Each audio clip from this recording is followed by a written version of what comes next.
Okay, hari ni kita nak tengok cara potong tembikai menurut YouTube. Kata viral katanya. Semudah ABCD. Semudah ABCD. Ni tengok. Rasa cara potong pun nampak macam dah salah kan.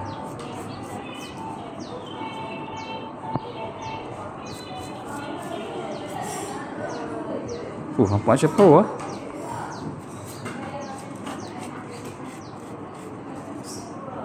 Mula kita bagi 4 dulu tembikai tu.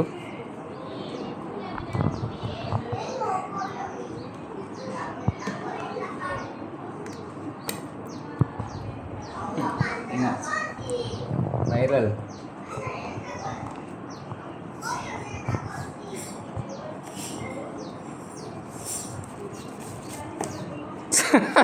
Betul macam mana ni? Semudah ABCD. Nanti dulu. Ini kulit dia. Tengok patut timun.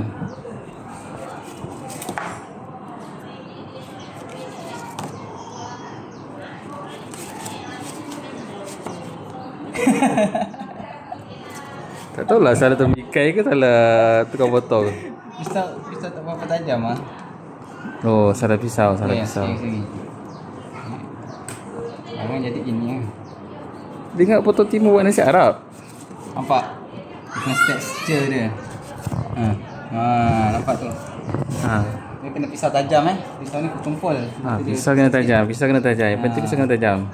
Nampak dia. Sebab tu penting mula pakai pisau tak tajam. So kalau salah apa-apa salah pisau tu. Okey. Okey dah, itu sahaja. Okey, selamat mencuba. Jangan lupa subscribe, like dan share, okey? Assalamualaikum.